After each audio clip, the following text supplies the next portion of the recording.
Welcome to the Indian Gaming Association's The New Normal webcast.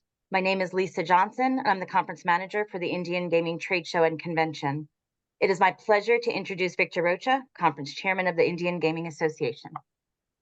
Thank you, Lisa. Welcome to The New Normal, your go-to source for insightful discussions on the gaming industry and critical issues affecting Native American tribes across the United States. I'm Victor Rocha. My co-host is Jason Giles, executive director of the Indian Gaming Association. In today's webinar, we're talking to my new best friend, Jeremy Kudon, president of the Sports Betting Alliance. So welcome, Jeremy. Thank you so much.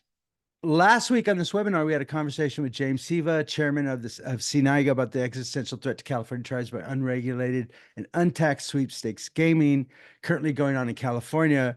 But before we jump into this fascinating conversation, I want to welcome you to the new normal, Jeremy.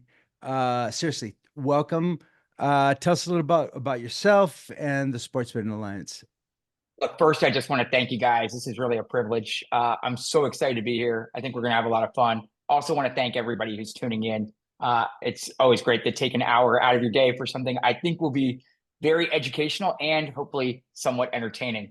I am, as you said, the president of the Sports Betting Alliance. We formed the SBA in January of 2022. It's a trade association comprised of legal, taxed, regulated online gaming operators, FanDuel, DraftKings, BetMGM, and Fanatics. And in my role as president, I help the companies develop and implement their national strategy and their state-specific strategy to legalize sports betting and iGaming where applicable across the country. I always like that word, applicable. Yeah, it's a good word. Oh, I got in an argument with somebody about that word. Of course, that was before the internet, so it's been a while. But seriously, we appreciate. So the Sports Betting Alliance is as you know, and by the way, you kind of look familiar. I can't remember where we've met before, but welcome. As you know, and I think a lot of people were shocked when I announced that you were going to be our guest this week. I think a lot of people thought that after California 26 and 27 that there would be no way the East and West shall meet, but yet here we are, aren't we? Here we are. So I've been doing this since 2015. So before the SBA, I was serving like a similar role for DraftKings and FanDuel when we had all of our daily fantasy sports legislation and then our sports betting legislation for those 4 years after PASPA was struck. So I've been around, and yes, I was involved in the in 26 or in 27 in California. I think our intentions were pure, but we learned a lot from that, and we learned just to allow the tribes to lead going forward. And I think I said to you already, Victor, that you always look at these things as the worst thing that could ever happen, and I think ultimately we're going to see 27 and the failure of that to be one of the best things that happened, because we've learned how important it is to follow your lead and follow the tribe's lead and work together, and do what we can. When you guys are ready to do it, we're going to be there to help you in any way, shape, or form that you think is best. So I think there's a great future there. Well, Jeremy, go ahead, Jason. Go ahead, Jason. Real quick, Jeremy, before we delve into the specifics of sweepstakes gaming and everything, there's a noticeable lack of federal law when it comes to gambling in this country. Tribes are actually the one group that has a federal law that, right, more or less, we have to conform with IGRA on our reservations. But part of, before we delve into sweepstakes, there is something called the SAFE Act that's out there. That Congress is going to change. We're going to have a new president. It's not going anywhere anytime soon. But what does the SBA think of the SAFE Act? And is the SBA, given this sweepstakes issue, should we be looking more towards federal government to start weighing in on some of these issues before they get really out of control? Because the bad thing is, and I'm sure the SBA looks at this, those gambling scandals. And, I think it's FanDuel and Draft. They're not taking any more prop bets on 10-day NBA contract players, given what happened last year with a guy who, intentionally just blew out his own statistics in order to cover a bet. So, you had the Alabama baseball coach putting in bets on his team. These will get worse and worse, and that won't be good for the industry. And then you don't want them coming in to address a problem. But where does the SBA stand on looking to the feds for some solutions? I think if there was common sense, reasonable legislation at the federal level, of course, we'd be supportive of something at the federal level. I think the challenge right now is the federal level and the SAFE Act. And this is something I think the AGA really does better. People hire me to focus on the states, and that's really what the SBA focuses on. But I'll say that I think with the SAFE Act, there's some good things in there. I think there's some things that just go too far. And we have gone down this road of state by state approach to it. And states usually have had jurisdiction over gambling. I know that that's something that they get very wary of, the feds coming in and saying, okay, now we're going to take more power from you states. I think that there's a role, I think there's a role for the feds, of course, but I think that this can still work in the states. And I know that with the scandals, I view it this way. We got to hear about those things. That is the success of the regulated market right now. And I think it's such a good segue for today, which is that the regulated market caught these people. The regulated market's why we know about this. Without that regulated market, this could be happening right now in states where there is no regulated market. And I know, like, I spent some time representing the NBA, Major League Baseball, and the PGA Tour from 2018 to about 2022, as well as FanDuel and DraftKings. And, their goal is to have more transparency, not less. And so I think that we've had a lot of success with that transparency. And there's going to be things that we're learning every day as we just gather more data and how to do this better. So I think that I view the states, the regulated legal states, as a huge success. I think in contrast, and what is so disappointing is that here in 2018, the Supreme Court strikes PASPA, allows states to actually authorize sports betting for the first time. There's a pent-up demand. And what I think is so coincidental is that we've now seen this rise of, or maybe ironic, this rise of these unregulated, untaxed sites that are, so here now the states can do it. All of a sudden you see this kind of explosion, if you will. We've moved beyond just the offshore sports books that have always been out there and been a problem. We've moved beyond the neighborhood bookies. And now you have these sweepstakes sites, or you have, in some cases, faux fantasy sites that are offering wagers or contests that are typically seen on a regulated, taxed online gaming app or our site. Right. I hope that was helpful. Yeah. And, what's interesting too is that, I think in the beginning of this, we're all looking at Chumba, you know what I mean? And we see that these guys are very above the fold in the articles. They're billionaires. They got Maseratis. They're doing the whole influential lifestyle thing to the max. And, what we're seeing here, and what I described last week with Chairman Siva, is that we're seeing a second wave of the industry, which happens to be homegrown people in our industry that are coming in to California doing unregulated and untaxed gaming. And by the way, people with gaming licenses in Nevada and other jurisdictions too. I think it's really hard for us. I mean, and look, Victor and Jason, you guys are bringing the light to this. It's been there. It's much more prevalent than I think any of us fully appreciated. I think it's supposed to be right now $2 billion in revenue for these sweepstakes sites, and they're predicting that it's going to get up to $4 billion by the end of 2025. That's a lot of money. That is a ton of money, and that's money that could be going to the states, as we'll discuss. That's money that could be going to the tribes.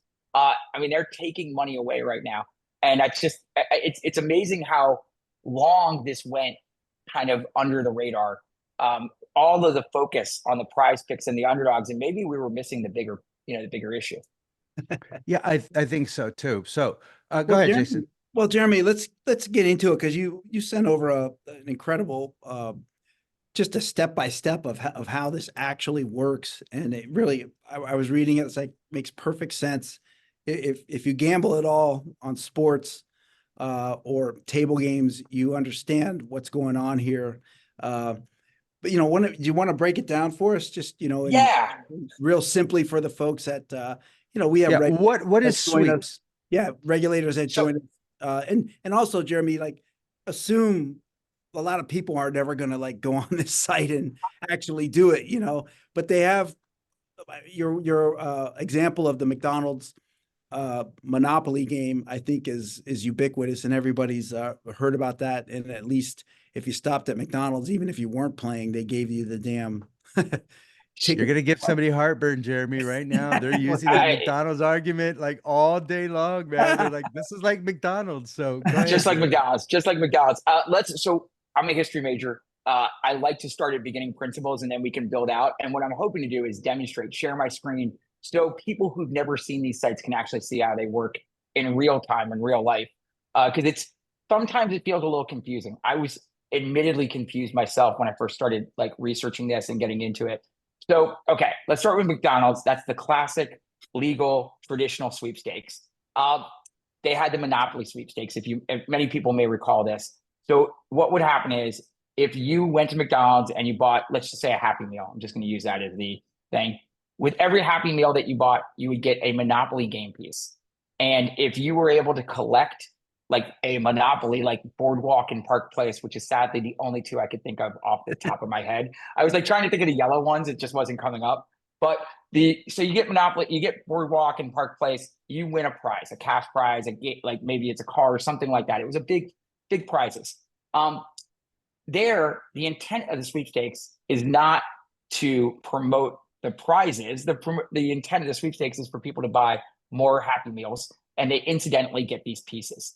The vast majority of people who went to McDonald's were not doing this to just get the game piece. And it was worth noting, McDonald's only offers this contest like 2 weeks, 3 weeks out of the year. It's like the eggnog milkshake that I'm always looking for. So a finite period of time, the purpose of which is to promote the food, the actual legitimate product. Here with these sites, and now we can switch to it. You've got a site that starts looking very much like a social casino. Operators will award you gold coins. Most of them use gold coins. And you can use these gold coins to enter typical online gaming, like slot machines, blackjack, roulette. But the gold coins have no real value. You can't redeem them for cash. You can't even trade them for cash. That's something that people I don't think fully appreciate, is that the gold coins are the gold coins. They are simply a social casino. And if that was the end of it, if all we were talking about is gold coins, it'd be no different than the games that my son played when he was growing up. There would be no harm. This would not be, there would be no question of legality. But here's the difference, is that when you go to buy more gold coins, there is a bonus that happens to be what they call on some sites, sweepstake coins, on other sites, and we'll get there, I'll show you, flip cash. Those sweeps coins you can redeem for cash. You have to play them, but you can play them. You can bet them on all of these slot machines, and I'll show you guys that in a second. You can bet them on with flip on sports wagers, and then you can redeem the actual what your winnings are for cash, 1-to-1. And you're going to see when you actually buy, and I'll show you guys, when we buy the gold coins, it just so happens that if I spend $25 on gold coins, I might get like 100,000 gold coins. I just happen to get $25 in sweeps coins. So in many respects, they're just an artifice for a deposit, like anything you would do on FanDuel or DraftKings in a legal and regulated market. But I'm going to try to share my screen here. This is like this nightmare moment. Here we go. I think I got it. I'm just going to pop this out so you guys can see it. Now we're going to have to call your kid. Yeah, exactly. Okay, I've got this. So here we are. I have 178 gold coins. So the GC is gold coins. You can see the games. These are slot machines. There's live dealers on. This is High5 Casino, by the way. So we have blackjack, roulette, blackjack, and we have live dealers in New Jersey, Pennsylvania, in legal and regulated markets. I was a little surprised. Other sites don't have the live dealers, and then you have a bunch more of the slot machines. There's other types of games as well. Some of the sites have like instant tickets. Others have bingo. So this is what you get. It's a gold coin. Basically, this is a social casino right now. Here's where, I spent a day doing this, and I was like, oh, okay, I don't really get what's so big a deal about this. Then all of a sudden, I click this little button here. You see where you see the GC? This is your sweeps coins, and I have $13. let's say, so same site, by the way, but now I'm on Sweeps coins. Sweeps coins, as we talked about, are redeemable for cash 1-to-1. So I could get $13.43. And I'll show you guys that in a second when I go to my account. But let's say that I want to have more. $13 isn't a lot to bet, or to play these games. So if I go here, you've got this statement, always free to play our Sweeps coins games. This is the attempt to be a sweepstakes, but you can see I'm clicking on it, nothing I can do. We'll talk about that in a minute. So remember how I said $2? Well, what the operators would probably tell you is that, oh, well, the $2 buys $10 of gold coins.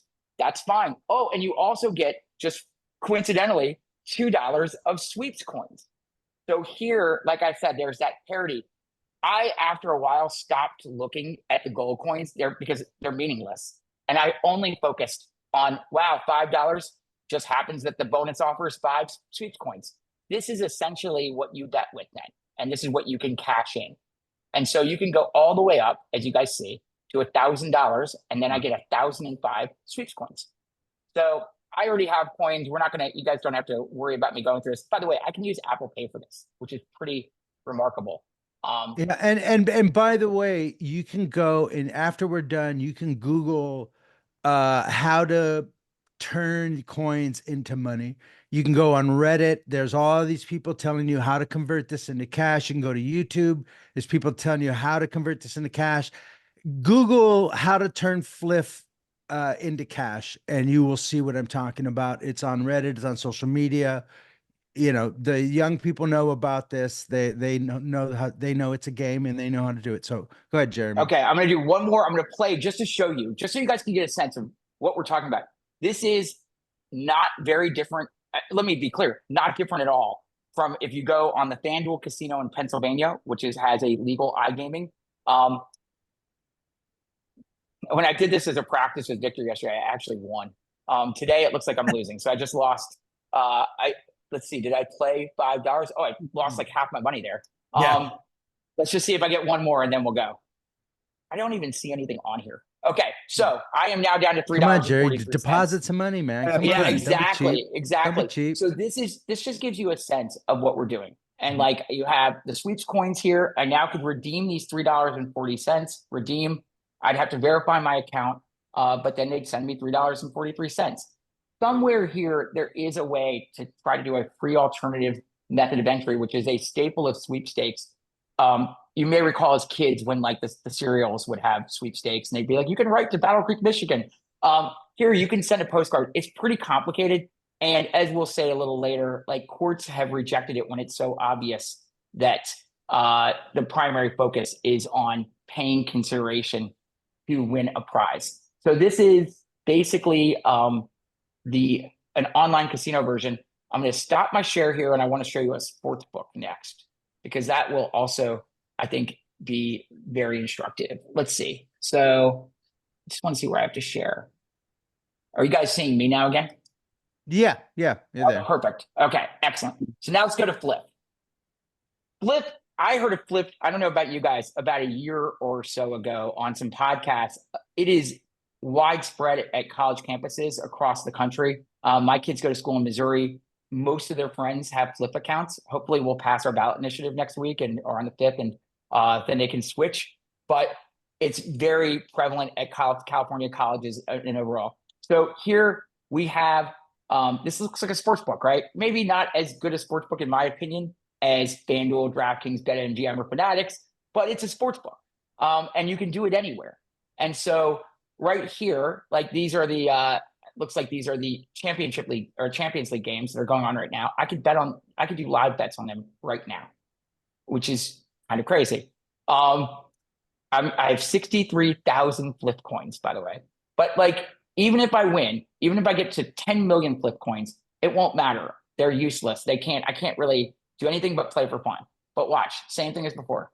Oh, I have $19.90 in flip cash.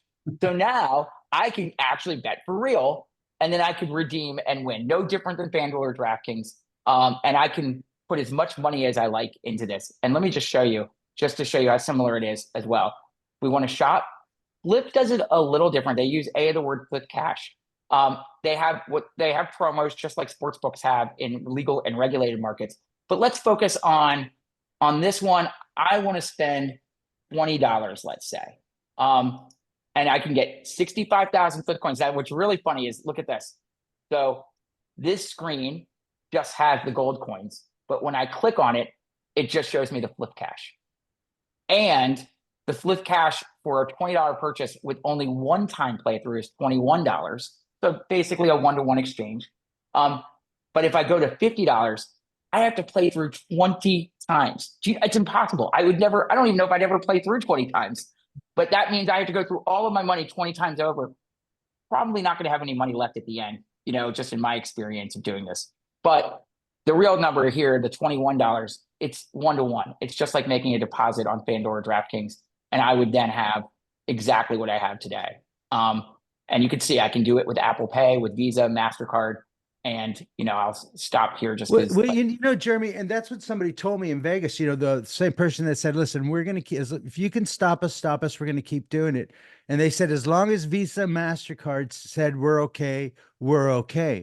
And that seems to be, they won't do it with cannabis, which is legal, but they'll do it for gray market gambling.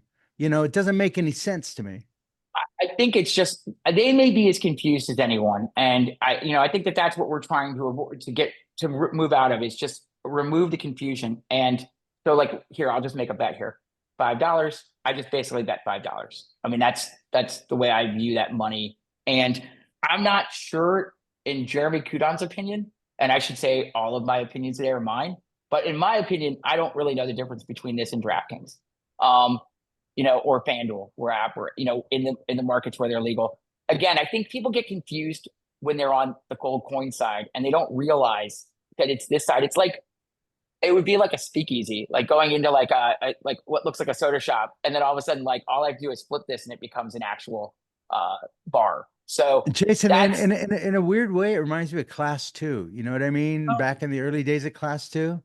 In a sense, for sure, the pay a fee to get the entry, and then get the prize later at the end. But yeah, it's there's no difference, Jeremy. Let's be honest. I mean, this is just, and I actually thought it was more complicated. So I just started doing it this weekend, and I really thought the first 5 or 6 hours I was definitely confused. And at one point I was like, oh, okay, this is just social casino. And then I hit that little button and everything got much clearer to me.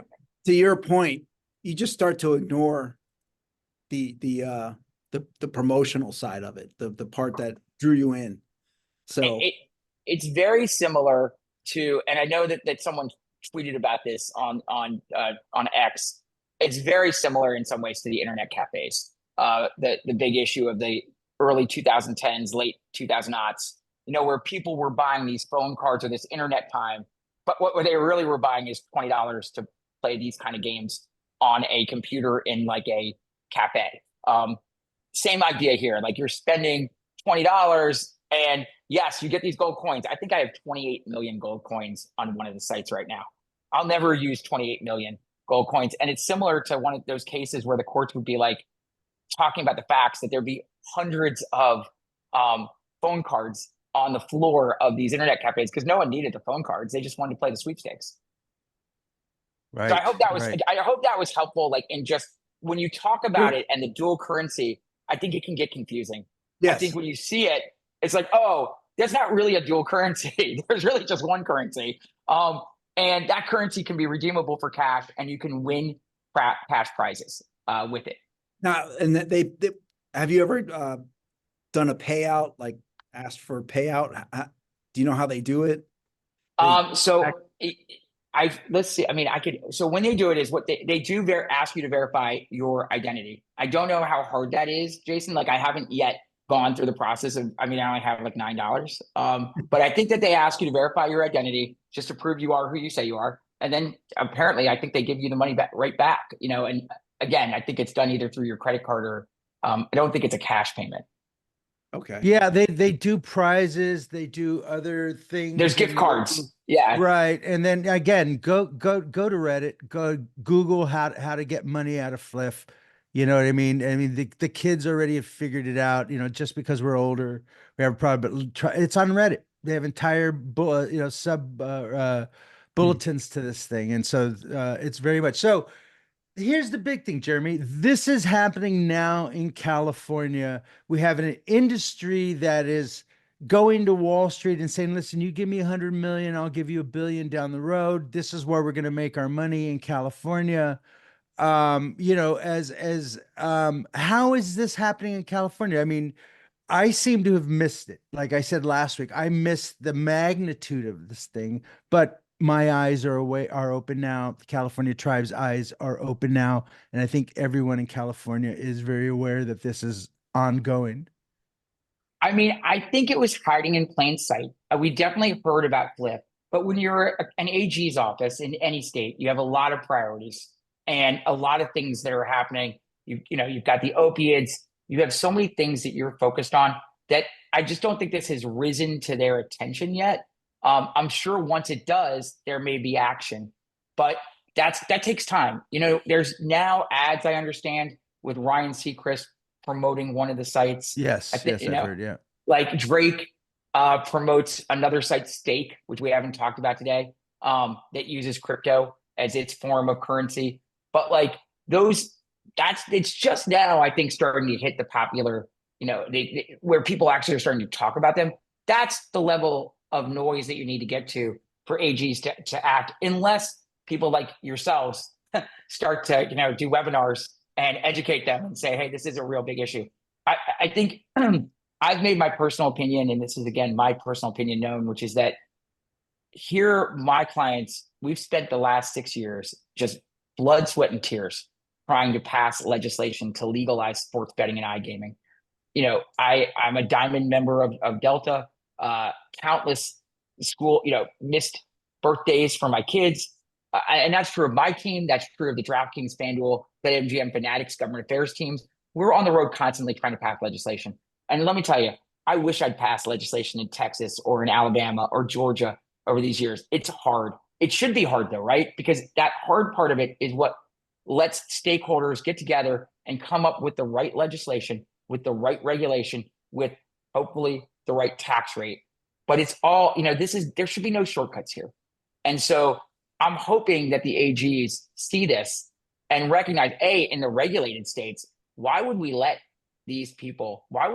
Flip avoid paying the $25 million tax or license fee that my clients had to pay, the 51% tax that my clients pay on every dollar they make in that state, in New York, and the regulations that we have, the very long list of regulations that my clients have to comply with. Those guys don't have to do any of those things. If they have a situation where someone is a coach of a baseball team and they have information, they're under no obligation to tell anybody. My clients would lose their license and potentially be, in some states, that's like a felony not to report and not to operate. So I think that that's one of the frustrations for me personally, is just all the work that goes into passing these bills. And then there should be, I would hope, someone focusing on this at all times, how to root out these kind of operators, because these aren't offshore operators. I think Flip is based in Delaware. They started out of Philadelphia. Yeah, these are US companies. And think about California. Here, I mean, we talked about it at the beginning with 26 and 27. I mean, $500 million went into that ballot initiative. And, and a lot of pain, and now we're, coming out the other side of that. But like, think about that. And that's part of the process, right? That we're all going to work together so that there's something that's the right thing. But they're just like, hey, we're just going to come right in and we're going to say this is a sweepstakes. That to me is troubling in what I do. It's obviously got to be troubling for you guys, because just the lost revenue alone and how important that revenue is to your tribes. I can imagine that is both frustrating and maybe even infuriating. My DMs were blowing up from tribal leaders, very respected in California, and they were shocked and outraged also. But we are going to turn flip into a verb. Where they're going to say we went into California and unregulated, untaxed, and got flipped. So when we're done with this, It's going to be a verb. Trust me. The tribes, I have been in touch with tribal leaders, and they're shocked at the magnitude of money, and then also the arrogance of these guys to come into California and think that we wouldn't react. And there's not enough of those guys to fight the good fight on this one. So I think the big thing here is that we're not alone in this. I think when I reached out to you, Jeremy, you were instantly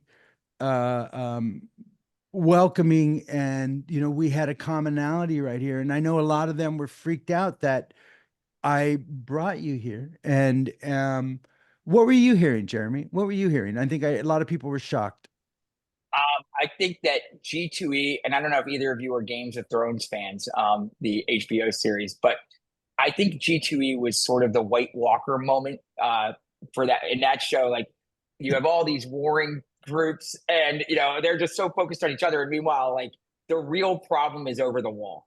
And and there's so many analogies of that, but like, I think it was the White Walker moment when we've had, between the VGT, the video gaming terminal operators, you've got the brick and mortar casinos, you've got the tribes, you've got us, and we've been all sort of battling in these states and, kind of going after each other. And meanwhile, the real problem is right over there, the unregulated problem. And I remember someone wrote about how maybe we were making this too much of the black market, too much of these illegal sites like Bovada and MyBookie.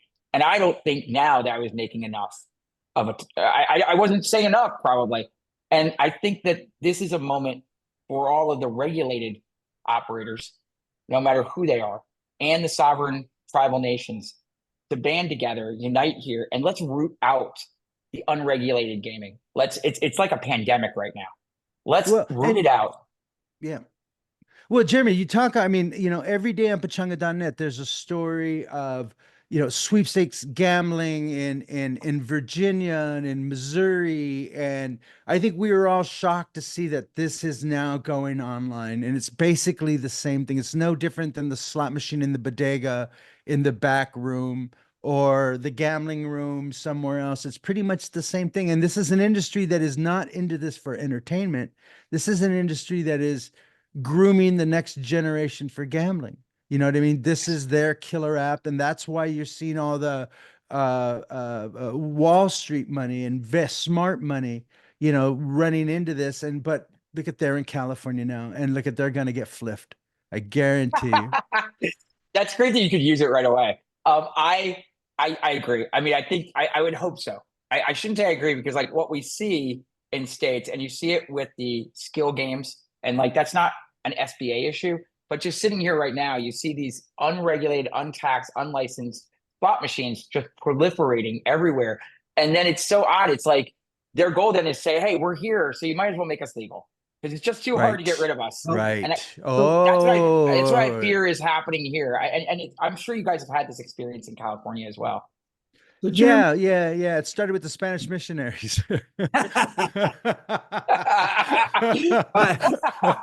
Buy these rosaries and you'll be forgiven. Yeah. Well, hey, listen, so let's talk about the other the elephant in the room, which is prize pick and underdog. Now let's talk. We've talked about flips, and we're now, this is a verb.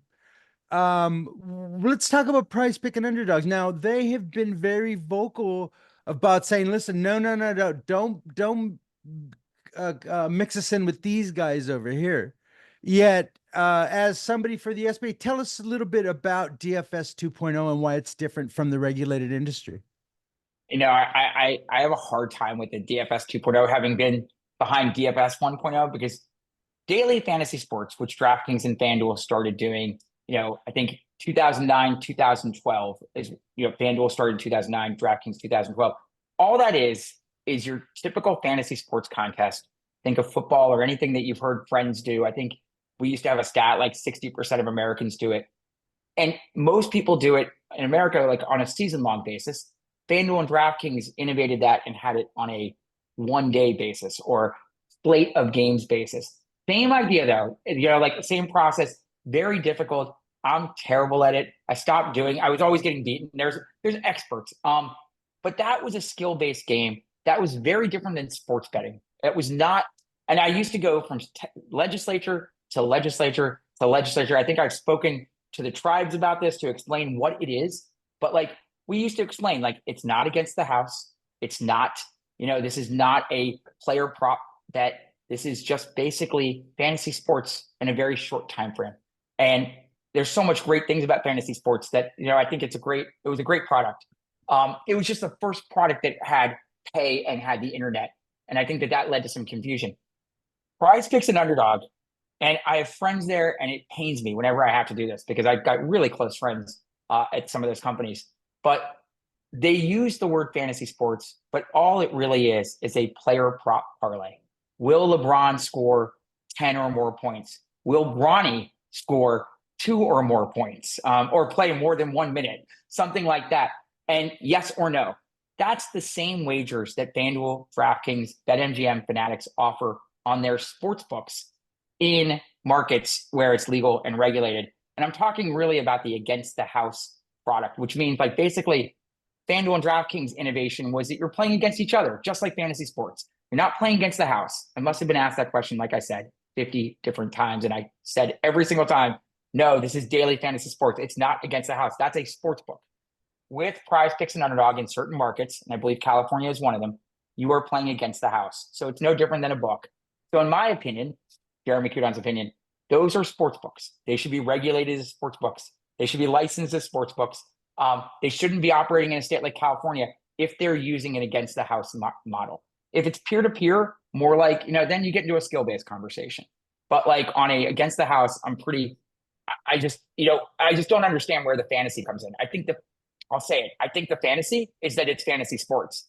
So my view is that they've been calling it DFS 2.0 because they're trying to say, hey, we fit into, if you squint your eyes and you look at the letter of the law of these fantasy sports laws that we passed everywhere, laws where, again, I said repeatedly, it was not against the house. They will say, oh, but we fit into these words. The thing about gaming and any type of gaming, whether it's with a big G like gambling or it's a little G gaming, which I consider fantasy sports, courts will always take substance over form. That's going to be true of the sweepstakes. That's going to be true of Prize Picks and Underdog.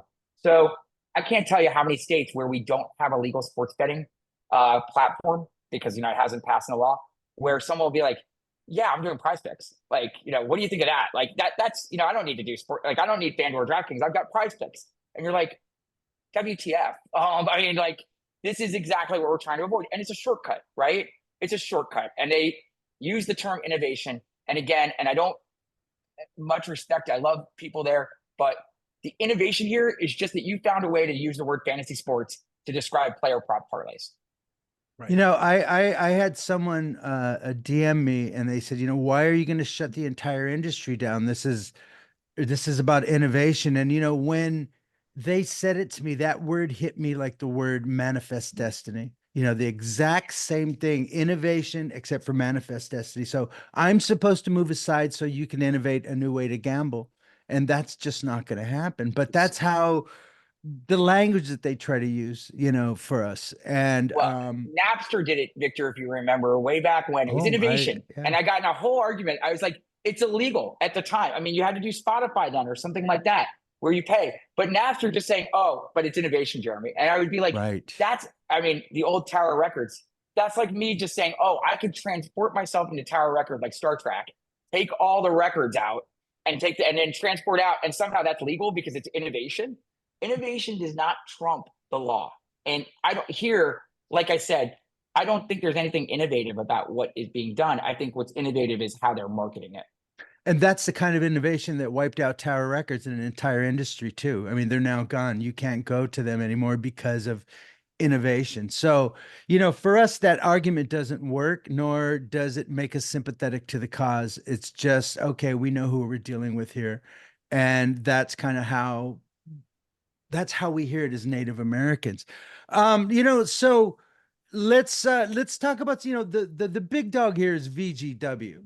That is the one that everybody is looking at. That's these Australian guys that are have Chumba, and they have a couple other ones that are very big. They spend a lot of money According to the numbers I have to dig it up. Do you have the numbers, Jeremy? I don't have to dig them up, but I don't anyhow, know if there's I something have. like Yeah. Oh, go ahead, please. billions of dollars. Supposedly we're looking at, I'm hearing estimates in California anywhere between 500 to $1 billion that are currently being siphoned out of California. Not necessarily all by these guys, but they're making big noise around the globe talking about how much money they are. They're living, again, this social media life of Lamborghinis and cigarette boats, and it looks like a Miami Vice again. But these guys are the big dogs, aren't they? I mean, I think that they are the quote unquote prize picks or the FanDuel or DraftKings of this world. I think that with VGW, look, they go by Chumba Casino is the name people actually would know. I think that that's where they've been able. Many people just don't know who VGW is because they know Chumba Casino. Chumba Casino, I believe, is the one with Ryan Seacrest as their promoter. That's a big deal, obviously everywhere, but especially in California where he's on the radio every day. And they sponsor like my favorite Formula One team. They're on the helmet of Mercedes. Stake, one of the other ones, the one that Drake's an investor in. They actually have a Formula One team named after them. So like I think that it's funny how these sites have actually used the branding to try to create some credibility. But yeah, Australian company. I think they're very much, I don't think that if I went down the street, people would know who VGW is. Uh-oh. Right. It's funny. I got kicked off here for a second. My son was calling. But they're definitely the big dog. I think these others, and this is what happens. Just like when FanDuel and DraftKings started with DFS, you had like 50 followers. Now you have so many. I mean, when I did like a search for sweepstakes sites, I think I had like 30 different options. But they're certainly the big one. They can show you how much revenue. I think that they were at $4 billion in revenue last year, which is a tremendous amount of money. And again, not being taxed in any state, not being regulated by any state, not being licensed by any state. I think we would all agree if sites want to go in, if people want to do that, we've said this to Prize Picks and Underdog for years, and Underdog has taken it up with sports betting in North Carolina and Ohio. Like, move into our market. Like, just do what we do. Like, there's a market for you, and then compete with us, subject to what we do, and that's better. What we haven't talked about is like responsible gaming. Right. Right. That's on my list.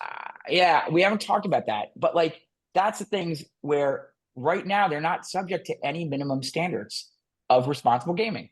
And I mean, we're going all over the place, or at least I am. But again, with the tribes as well, whatever dollars they're making in California are dollars that are coming out of the tribal gaming nations' pockets right now.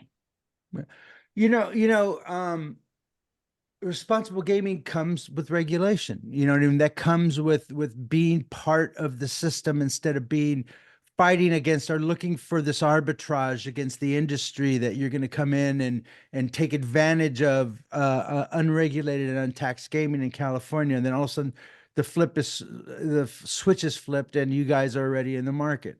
You know what I mean? You wanted to say flip again. You wanted to say flip, didn't you, Victor? I did. Well, we don't want to get flipped.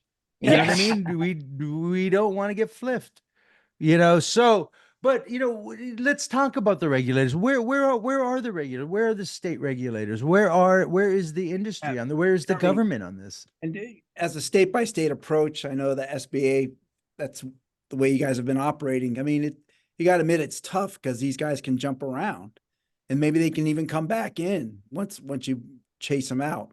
I mean, there is, when you're like using flip as an example, sports books do have a wire act issue. Like there is a way that the federal government and especially on the enforcement side, the DOJ side, could or should get involved.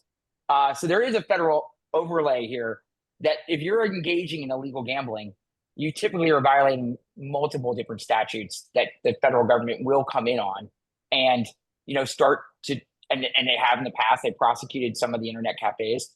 But like I think that that's a possibility here. It just has to rise to their level. We're in the midst of an election.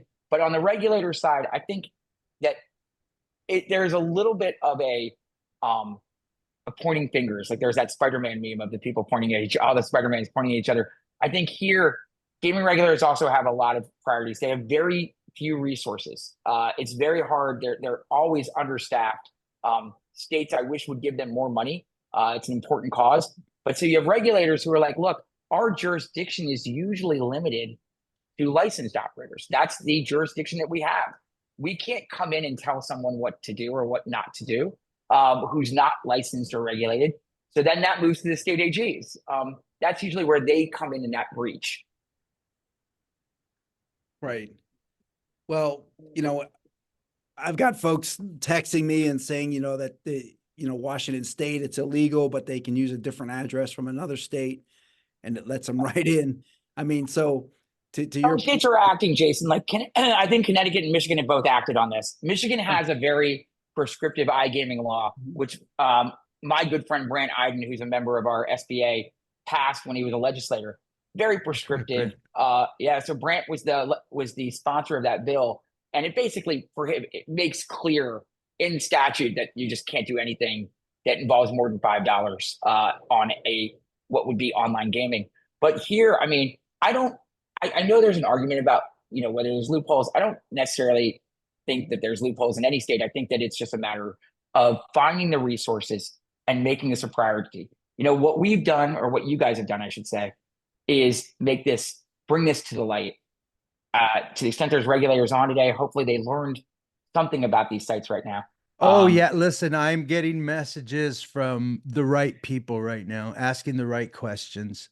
I haven't looked at my phone. I'm sure I'm not getting maybe those texts as much as "How can you do this to us?" Texts, but they are the little weepy emojis. Is that what you're getting? I mean, like, this is the thing. I mean, I've spent the last 6 years just pushing, and even before that, we spent 5 years going around the country in states where there were questions or where AGs had actually said that daily fantasy sports was illegal, and I might not have agreed with those opinions. We passed laws that said that they were.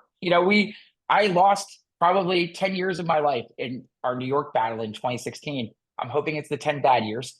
But my clients went to legislatures. So like, I don't think you're ever going to get sympathy from me to say that we're just going to avoid legislation. We're going to avoid doing this in a regulated, licensed market, or a market where legislatures have spoken, or AGs have spoken. So I'm hoping, I'm sure I'm going to get blown up today. But this is going to be the message to every state we go to this year. Listen, Jeremy, when I was at G2E, I was meeting with Amy Howe, I was meeting with DraftKings, and I told those guys the same thing. I said, listen, the tribes will decide what's going to happen in California. We appreciate your assistance. We'll, keep a light touch, stay on the sidelines, and we'll let you know when you can come in. And, when I get to California, I find out there's this whole gray market, just like finding your home has termite infestation. You know what I mean? And so, I want in California, I can't do anything about Michigan or anything, but California, we can do something about. So, I think if everybody can notice, this is a moment right now for this industry where the tribes are now saying, you know what, we welcome our allies who are coming into this fight to get rid of this infestation. And so, Jeremy, I want to welcome you to the fight. You know what I mean? We appreciate your assistance and your knowledge. And next week, we have the AGA coming on, and they're going to talk about it, why they're joining this fight also. So this is a moment in time where this is, the industry has waken up to understand that we're at a crossroads here. And if we don't do something about this, we're all going to be regretting it. We can't allow something like this to happen on our watch. And as a Native American and as a member of the tribe of Pechanga, and as a California citizen, this is not going to stand. This will not stand in California. So we appreciate the assistance. I'm ahead of everyone. I didn't ask for permission to start this, but here we are. I recognize the threat, and I can't stand back and wait for other people to react. So I had to do something. And the California tribes are awake and aware of the situation. And again, we welcome you. We welcome the AGA. We want to make sure that what happens in California, the tribes are the ones deciding, not the Fliff or the Prize Picks or Underdog or VGW or any of these things. So the bottom line is you can't think you were going to come into California and that the tribes wouldn't react. So what somebody told me after the fact, they said, listen, we always knew somebody was coming. We just didn't know who it was. Well, knock, knock, here we are, you know? Look, God bless. And I think, you were saying just California, but I'm hoping other tribal states, whether Washington's always been at the forefront of this. But you have other tribal states, Oklahoma, you have, Connecticut, you have Florida with the Seminole. And look, this goes right against the exclusivity in the Seminoles Compact. So there are a lot of states where I think the tribes could get active on this. It really is a moment where I just think we can all unify on this. I can't think of anything in the last 20 years where the AGA has had this much, and I'll let Bill talk about that, this much unanimity among the members in support of like something that they're going after. Typically, it's always like a handful that are saying, oh, I don't know about this. Not this time. No, they're not. I see it too. This is different. This is different. I can feel it, again, I missed it. I think a lot of us missed it. But it wasn't until, you start reading and they're thumping their chests and bragging that they're going to be bigger than FanDuel and DraftKings in 3 or 4 years, all on California. So, we have something to say about that and we intend to do it. And by the way, this is California. This is where industries come to die. You know what I mean? This is. I don't think this that's is what like I'm not sure that's the billboard that Governor Newsom wants to put out. That's on the dark web. Don't worry, we just have the I advertising on the don't dark think web. they have the when you cross over a line, California, a place where industries go to die. I thought it was a place where industries were born. Yeah, that too. Well, listen, you have to have born and death. That's all part of the cycle. You know what I mean? Yes, And yes. so and listen, Jeremy, I don't want to take any more of your time. We're at Thank the you, end. Jeremy. Jason, do you have any questions? No, I apologize to everyone today. I'm battling this bad head cold, but thank you for coming on, Jeremy. And it was fantastic. And we're going to take this information straight up to our trade show in March, have some sessions on it. And Barcelona also, we'll be in Barcelona. We're Barcelona, having this yeah. conversation with the global audience. I hope you're going to, unfortunately it's at the inauguration. So you'll probably if you're not at the inauguration, we hope you come to Barcelona. Right. No. We'll see how it goes. We'll see how the election goes. Right. Barcelona is a wonderful place. Yeah, might not come back. Jeremy, thank you so much. I want to thank everyone that would joined us. Thank you so much. Again, the comments were turned off so we could have this conversation.